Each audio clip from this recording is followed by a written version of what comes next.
Welcome to Scoop World Order. It is Wednesday. We are grinding along. Camp 2 days in a row. Another one-day camp is in the books for Ohio State. Some similar faces were back. Ian Moore was back getting some working with Justin Fry. We got all the buzz. Joe Drain was there. He did a fantastic job covering the camp. We're going to give you all the latest on what happened. Team is working out. They are grinding along. They're in OTAs right now, which is kind of like practices. They run through some plays. They block trash cans and dummies and that kind of thing to go through their assignments, which I think is fantastic. This is something that did not exist 10 years ago, 5 years ago. It's a new advent to college football. And it's something that I think is really beneficial for players. They can get the playbook down before they put the pads down in August. We're going to break that down a little bit and just talk about the trajectory of the team and a little bit of Elite 11, because that's out in Manhattan Beach, California, home of Nevadabuck. He's going to have some eyes on it. They had check-in day today, so nothing went on today, but next few days, we're going to have some really good reports on that from Nevada. But as always, thank you guys for tuning in tonight. We appreciate you guys. As always, if you enjoy this content, please leave us a like, click subscribe, and if you enjoy our live shows, put on that alert bell so that it rings every time we go live, and we will really bring you the heat. Appreciate your questions as always. And also shout out where you're from. Where you guys watching from? Naples, Florida, always in the house, my hometown. I love it. Massillon, Canton, Ohio, Columbus. We've had Kentucky, Texas, California, Israel. I mean, we've had people everywhere. So it's crazy. We appreciate that as always. So shout out where you're from in the comments. Love seeing where you guys are watching from. And we appreciate you guys every single night. With that being said, I'm worried to bring in my good friend, Nevadabuck. Nevada, how are you tonight? Good. Happy Elite 11 Eve to you as we're getting ready for the great gathering of the best 11/19 quarterbacks in the country. And right here in my hometown of Manhattan Beach, California, the famous Miracosta High School, home of the Mustangs. So, yeah, I'm excited. I'm excited to see Aaron Nolan. You know, Aaron Nolan right now, you know, with all the despair about, oh, we didn't get Jaden Davis, and oh, we had to settle for Aaron Nolan. Aaron Nolan's probably going to end up higher rated than Jaden Davis when everything's said and done. When all the dust settles, I really believe we got the better guy, and I think it's going to be shown here at the Elite 11/19 as well. So can't wait to see them side by side. Yeah, I agree with you. I think his trajectory is sky high. His infrastructure, his Georgia high school team is an absolute force of nature. Undefeated last year, state champions. He was like 55-3 or some crazy numbers for 55 touchdowns, like 3 or 4 interceptions, threw for like 5,000 yards. They scored like almost 1 million points last year. It broke the Georgia State record. Just an incredible thing. So, you know, he's going to be a year older. He's going to be a senior. I'm sure, honestly, he'll be a lot more relaxed this year because he kind of knows where he's going. Last year, you're fighting for offers. You're trying to build and scratch a call. But when you're committed to Ohio State, you can go into your senior year knowing that you know where your home is going to be. You're going to the #1 spot in the country for quarterback success in Ohio State. Like, you could sleep like a baby. You could really focus on just doing your job, playing for your teammates. I think Aaron's going to have a fantastic year. And honestly, you know, Jaden Davis, very good player, a guy that we really wanted.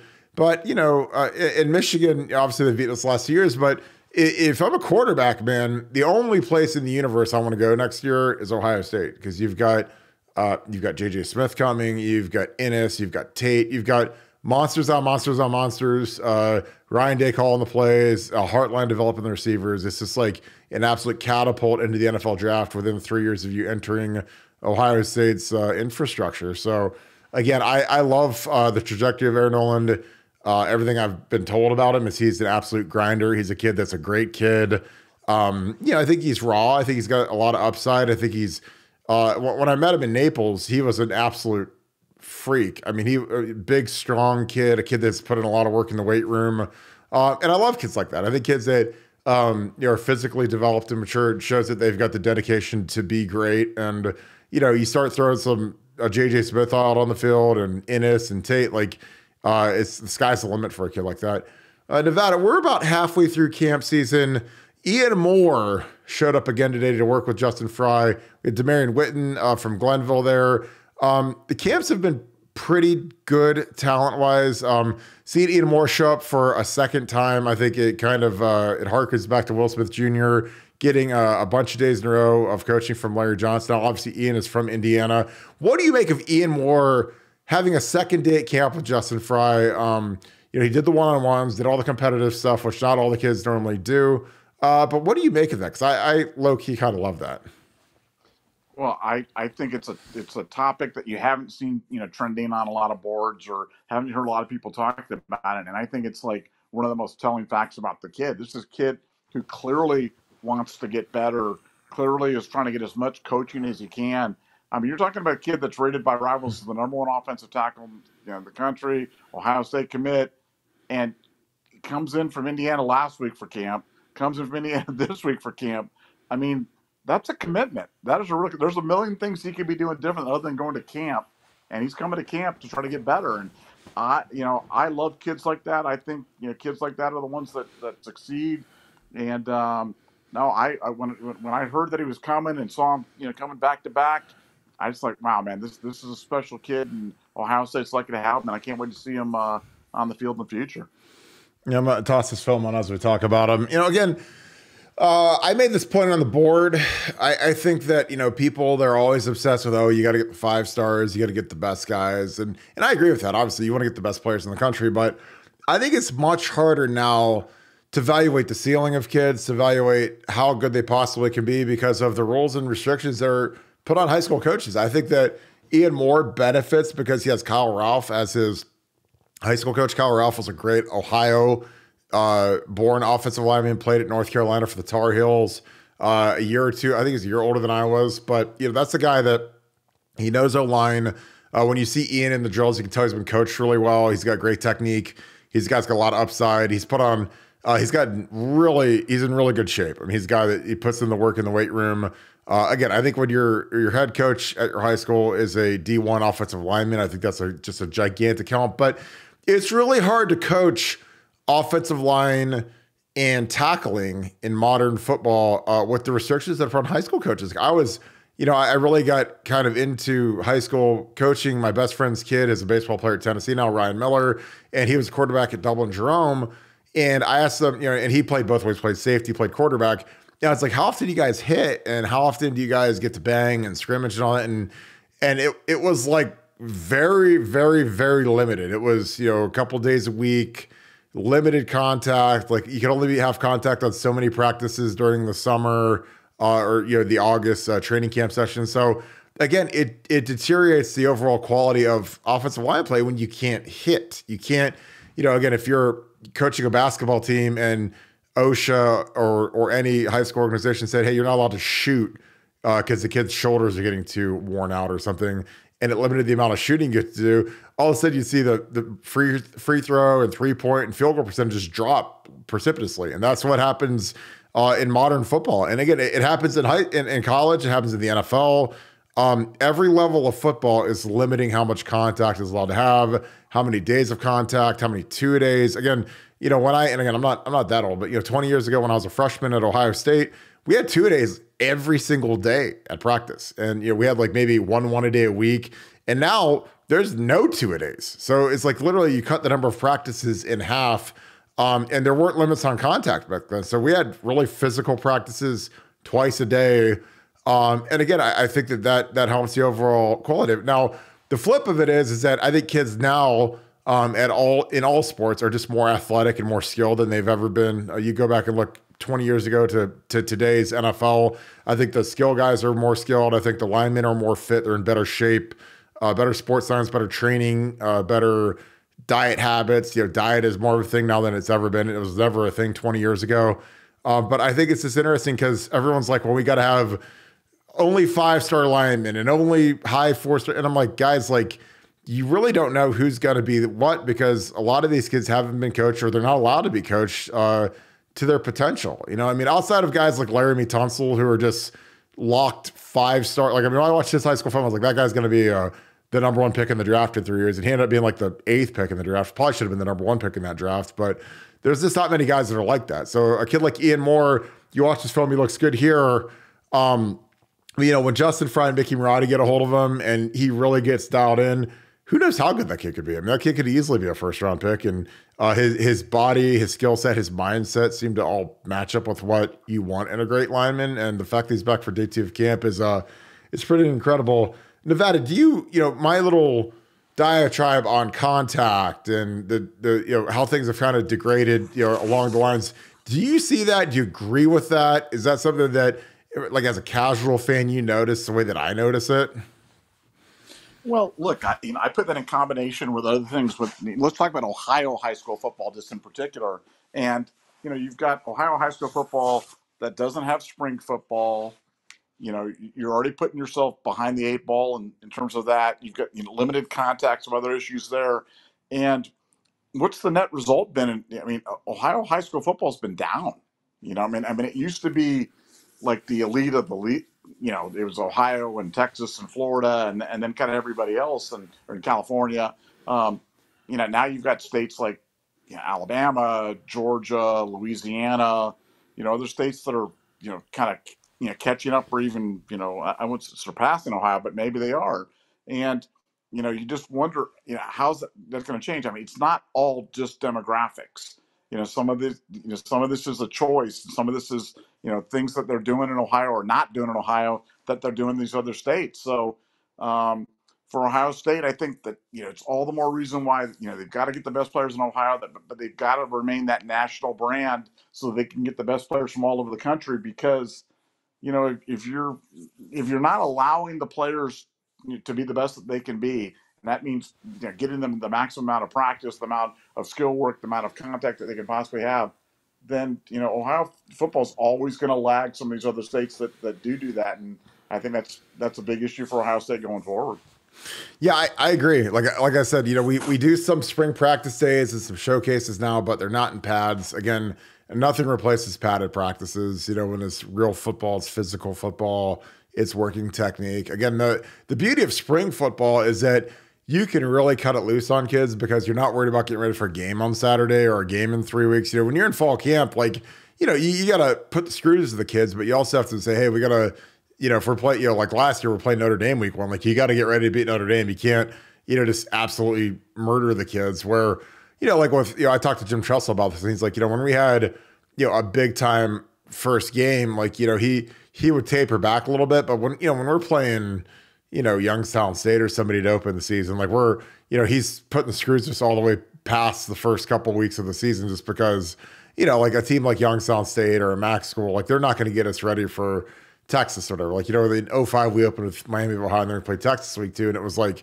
we ran camp all the way through Miami of Ohio to get ready for Texas. And, I just think that it's really interesting, the dissension that comes with spring football in Ohio. And again, I think that it hurts linemen. It hurts linemen. Skill guys can still get their throws in. Receivers can still get their work in. But when you're dealing with skill guys, it really makes it tough. You're dealing with the big guys, it's hard to get real good work in without pads on. Because, if you're just in jerseys and helmets, you can't really replicate what you're doing. And it's the same in the NFL. We do OTAs all summer in the NFL, and it's not the same once the pads go on. You can get bull rush, and you can you got to put your hands on people, you got to move people physically. So it's a way different deal. But Nevada, the Elite 11 is going on. You've covered that just because literally it's right in your backyard, 5 minutes away from your house. Talk to me a little bit about the Elite 11. You saw Ohio State legend Quinn Ewers, who was with Ohio State for, I think, one snap of his career. He's not Texas, obviously. You saw him out there. What is the Elite 11 like? What do you glean from it? How valuable is it? Is it overrated? But what are your thoughts on it? Because I've never covered it, but you've actually covered it before. Yeah, I've been there multiple times. And look, I think the easy answer is to go, oh, it's overrated. It's just, shorts and throwing and stuff like that. But, not that I'm some Joe expert, but when you see the kids going through the exact same drills, over and over and over again, you can pick up some things. You can pick up about some things about arm strength. You can pick up some things about accuracy. You can watch how the kids interact with other kids. And then, the Elite 11 is not just the skills thing, but they go and have a 7-on-7 tournament as well. So, it's a good chance to watch them, throwing against coverage, looking at their chemistry with wide receivers. So I'll actually get a lot out of it. And I'm really excited to have it back in Manhattan Beach. I'm definitely Manhattan Beach proud. So, shout out to Manhattan Beach. Very, very glad to have the Elite 11/19 back here, and can't wait to see them get at it tomorrow.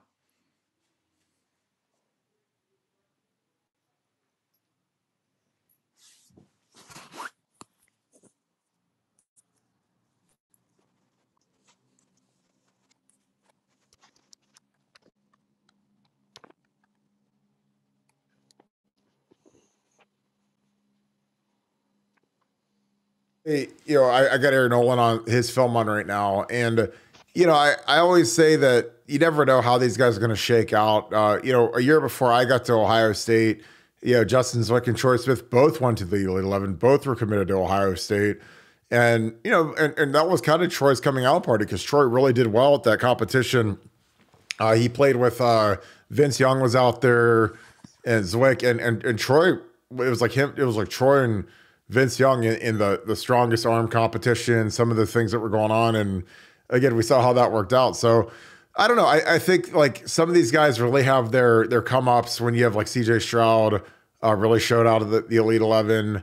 Again, I think that these things are, like you said, when everything's side by side and it's a controlled setting, it's really interesting to see how competitive these kids are, how much these kids go in a shell. Some kids avoid it. Like Arch Manning completely avoided all camps, Elite 11, avoided everything. And, I think that he's, good. I don't know how good he is, because again, when you're in a controlled setting and you never actually compete, it's a whole different world. But yeah, like I'm excited to see how Air does. Honestly, I think he's a great kid. Like I said, he's a strapped up dude. Again, here we see him running the read option, which again it makes my heart flutter because I think it's such a devastating weapon when you've got a guy that can pull the ball and run, and he's built physically to do that. Obviously, you don't want to run the quarterback all the time, but if you want a read option and he gets to close to contact and he can slide, man, it's a whole game changer. But do you have any predictions, Nevada, for Elite 11? Because I'll predict that I'll just go out there and go crazy. Aaron Nolan's going to win the Elite 11. That might be completely insane. Again, obviously with Dylan Raiola being the heavy favorite. But I think Air's trajectory is great. I'm just trying to wish it into existence. But do you have any predictions for the Elite 11?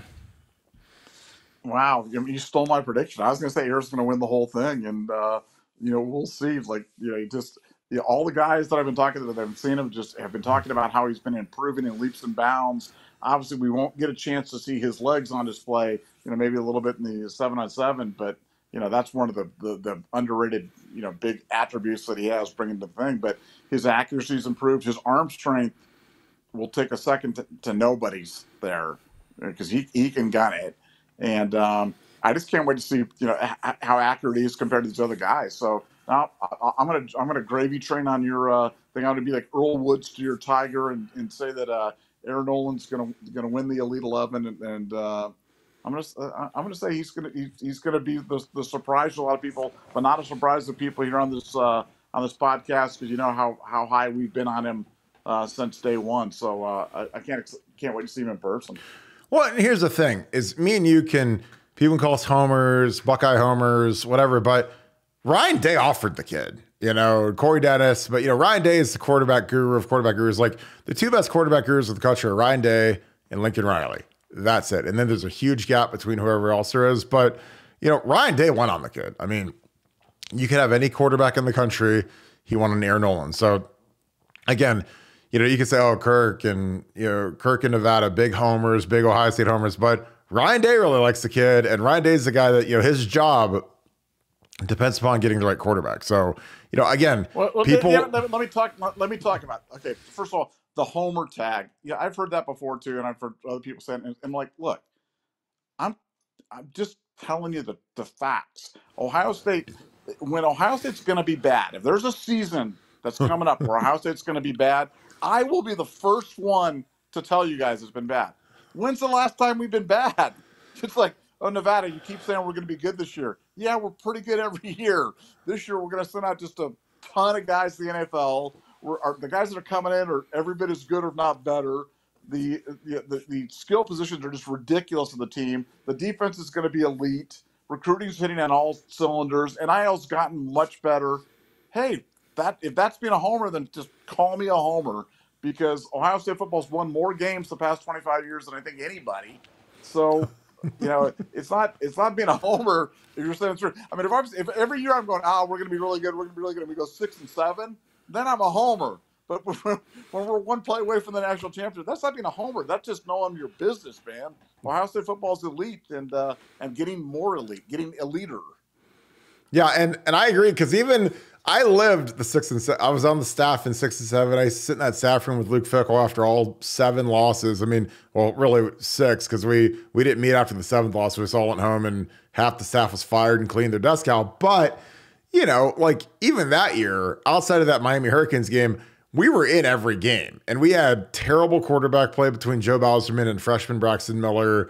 Our best players were all suspended. Mike Adams, DeVere Posey was out 8 games. DeVere was one of the top receivers in the entire country, and he missed the first 8 games. Like, should have beat Michigan.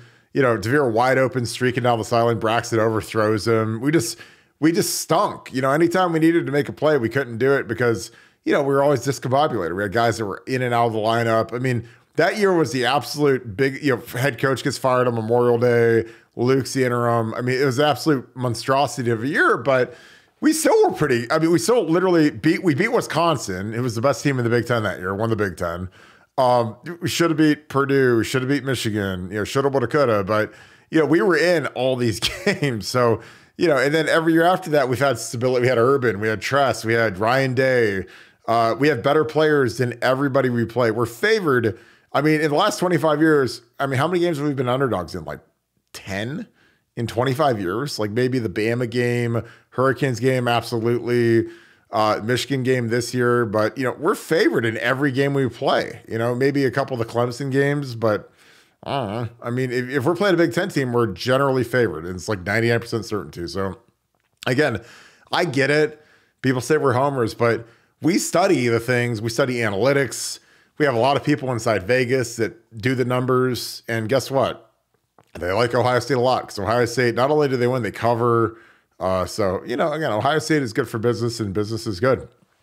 But yeah, I like Air Nolan. I feel like his energy and trajectory. How surprised would you be if he won the Elite 11 this week? Well, I'd be surprised, but not shocked by that. And again, he's a guy that's got the kind of the attributes that you like in that Elite 11 setting.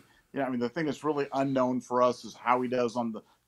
People don't know it's not just all, throwing. There's a written component of it, and a knowledge of the game type of component on it. And I don't know how he's going to stack up the other guys in that, but hey, we're going to it's going to be a good data point. Like I said, I think. The convenient thing to or the popular thing to say is, Elite 11's, not that big of a deal. It's kind of like talking down In-N-Out Burger when people are like, oh, In-N-Out Burger's not that great. I like this place better. But hey, you know what? The Elite 11 means something. In-N-Out Burger is super awesome. So all you haters from out there that don't like In-N-Out Burger, man, that's because you haven't tried it or you don't have it. So just stop with the In-N-Out Burger slander. Yeah, it's like people that hate In-N-Out Burger, I'd be like, yeah, well, If you had the opportunity to buy an In-N-Out franchise and put it in your city you live in, what wouldn't you leverage to do that? I'm telling you, like if I could put one in Columbus, Ohio, there'd be a 6-hour-long line to get a cheeseburger, which is crazy because I see it when they popped up in Dallas and they're in Denver. Like, I mean, those things are absolute cash machines because it's a great product. It's simple. Pricing is good. The food's fantastic. People hate on it because they're just dumb. But, again, like that's one of the greatest franchises in the history of the United States. And what a model, what a great, that's a company that, they could go coast to coast. They could make billions. And instead they say, nope, we're going West Coast. We're going Dallas. We're going Denver. I don't know if they're going into Nashville. I think there's a rumor they're going into Nashville. But, it's just, hey, I mean, I can't hate on In-N-Out Burger. In-N-Out's a lot like Ohio State. The people that hate on it, they're just mad because they don't have it. And they're not it. So, we got a Demarion Witten is a kid, a Glenville kid. Again, like there was a lot of funky stuff going on this weekend where he got crystal ball to Kentucky. I can't see a kid from Cleveland, Glenville going to Kentucky who has an Ohio State offer. Again, like why, not drive, if you could take a Rolls Royce or a Ford Taurus off the lot, why would you not drive the Rolls Royce off the lot? It's kind of what Ohio State versus Kentucky is. Again, we've seen kids from Ohio go down to Kentucky that had Ohio State offers, and it never works out. They're never heard from again. They don't make it to the NFL. I'm sure they have fine lives and everything, but when you're an Ohio kid, and you go to Ohio State, it's just different. It adds a little bit of a little injection of something to you for the rest of your life when you're an Ohio State guy. Nevada, again, Ohio State was all over this kid at camp today. Do you think Demarion Witten ends up a Buckeye? Again, I think the crystal balls to Kentucky were just kind of fodder at this point. But what are your thoughts? Yeah, well, I just taking what I'm getting from my Ohio State people, and they think they're getting him. So I forget the crystal ball stuff. They think they're that whatever type of momentum Kentucky had, they've been able to stem the tide. They do want him. He is obviously at Glenville, and we don't have to explain the Glenville connection to Ohio State fans, but Ohio State feels like they're in a good position. They've kind of righted the ship. They feel like they're pushing the right buttons with them. So I would expect him to be a Buckeye. I'm not buying the Kentucky stuff at all. Maybe I'm wrong. We'll see. Maybe he's the one that kind of breaks the trend and goes and does that. But I don't think so. I'm going Buckeye. Yeah, I agree. I can't see you not wanting to be a Buckeye if you've been if you got that offer, man, and you're from Ohio. It's like I tell the kids, look, if you want to live in Kentucky for the rest of your life when you're done, go to Kentucky. If you want to live in Michigan the rest of your life, go to Ann Arbor, go to East Lansing, go to Penn State, wherever. But man, like if you want to live in Ohio, you get that Ohio State offer, come to Ohio State. And if you're from anywhere in the country and you have that Ohio State offer, come to Ohio State. Because no matter where you settle at, if you're in South Florida, which is like Buckeye heaven, Atlanta, Buckeye heaven, Carolinas, California, there's Ohio State people everywhere. And they travel like crazy and big alumni base. Well, we're going to wrap this. I'm excited about Elite 11. Aaron Nolan, good luck, my man, if you watch this. Appreciate you as always. Nevada, any closing thoughts? Camps are wrapping up. Joe Ram did a great job. Bill the Bank Greene is back on the ground tomorrow after a doctor's appointment today. But what are your thoughts as we're almost halfway through summer, Nevada? No, just excited. If anybody's out on the West Coast, anybody's out at Mira Costa High School, stop by and say hello to Nevadabuck. I'll be the very handsome gentleman sitting up in the stands watching the guys throw the ball around. You guys know you'll find me. Like I'm the guy that's not look like some refugee or look like some big fat sweaty guy. I'm like the only healthy guy that'll be in the stands watching these people. So he'll be flying his drone around on the field, trying to intercept passes. It'll be fantastic. I can't wait to see it. Absolutely. I love it. Well, we're going to wrap this thing. Appreciate you guys as always. I hope you guys had a great day. Appreciate you guys tuning in tonight. As always, if you enjoy this content, please leave us a like, click subscribe, and also, if you enjoy this live content, hit that alert bell. If you enjoy this content, go to BuckeyeScoop.com. We have live camp updates minute by minute today. Joe Dram killed it. We have Joe and Bill Greene on the deck tomorrow. They'll be all over the field getting that good content. It's about a 2.5 hour window of camp. They're really doing a fantastic job. The best coverage in the business, best inside information in the business. We're getting some more inside nuggets on what is going on, who is shining. Got a Brandon Ennis update you guys are going to be excited about. He's really doing fantastic. So get to BuckeyeScoop.com, #1 site for Ohio State sports. It's where the biggest Buckeye fans come to play. We appreciate you guys as always. I hope you have a great rest of your day. Please shout out where you guys are watching from. Appreciate you guys. I hope you have a great rest of your day. Thank you so much, Buckeye Nation. Thank you, Skip family. I'll talk to you guys tomorrow. Go Bucks.